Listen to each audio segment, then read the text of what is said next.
Je comprends votre impatience. Vous voulez la deuxième phrase de l'introduction du bac philo dans la méthode Voyoud qui permet d'avoir 15 sur 20 au bac philo. La première phrase, vous l'avez là à l'explication. La deuxième phrase, elle commence par pourtant, avec une petite virgule après. Alors vous avez le droit aussi d'utiliser cependant, virgule, toutefois, virgule, et même néanmoins, virgule. Mais pourtant, ça marche à tous les coups. Et vous allez dire l'antithèse, c'est-à-dire ce qui va contredire ce que vous venez d'affirmer à la première phrase, l'opinion commune qu'on va appeler la thèse. Prenons un sujet.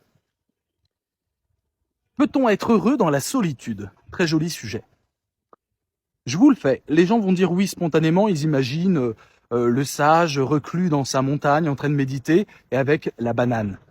Donc, les gens diraient oui. Donc, on y va. Première phrase. Nous pensons spontanément que nous tenir à l'écart des agitations du monde, ça c'est la solitude, je l'ai reformulé, nous permet d'accéder à une plus grande sérénité et une quiétude de l'esprit. Ça c'est le mot pour dire bonheur. Donc j'ai reformulé les deux trucs. Peut-on être heureux dans la solitude? Et je balance cette phrase. Deuxième phrase de l'introduction. Pourtant, et là je vais dire l'antithèse. On ne peut pas être heureux dans la solitude. Première phrase, j'ai dit on peut être heureux dans la solitude, en reformulant le sujet. Deuxième phrase, on ne peut pas. Pourtant, virgule, en cas de grand désespoir, ou face à des difficultés insurmontables tout seul, virgule, l'impossibilité de créer des liens aggrave notre tourment.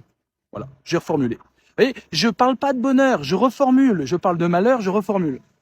Donc c'est de l'impro que je fais avec vous, mais vous pouvez très bien vous entraîner. D'ailleurs, comme vous êtes très nombreux à suivre cette méthode Voyoud que je vais jusqu'au bac philo du 24 juin expliquer sur TikTok, donc il faut vous abonner. Mais vous pouvez vous coller là en commentaire les sujets de philo qui vous traversent l'esprit ou que vous avez déjà eu. Donc n'hésitez pas parce que tout le monde doit s'entraîner. Ces deux phrases vont montrer au correcteur que vous avez tout capté à la philo dans sa tension dramatique. Vous dites blanc et ensuite vous dites noir. Vous dites oui et ensuite, deuxième phrase, vous dites pourtant non.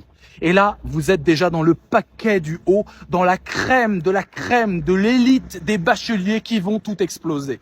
Je vous le fais avec un sujet complètement débile pour bien que ça rentre dans vos têtes.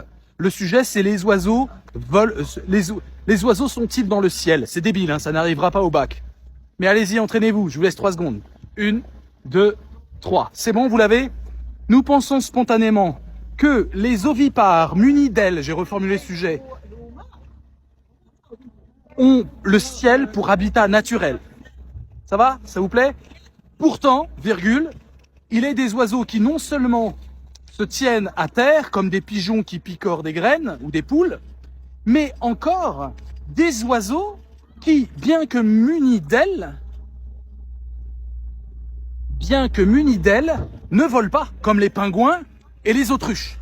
Voilà, exactement, une illustration un peu cocasse et drôle de la méthode Voyoud, les deux premières phrases de l'intro. La troisième phrase, ça sera laquelle à votre avis? La troisième phrase, ce sera la fameuse problématique. Elle est très facile à faire et je vous la prends dans une prochaine vidéo. On s'abonne, on like, on commente, donnez-moi de la force et je vous en donnerai au centuple les amis. À bientôt.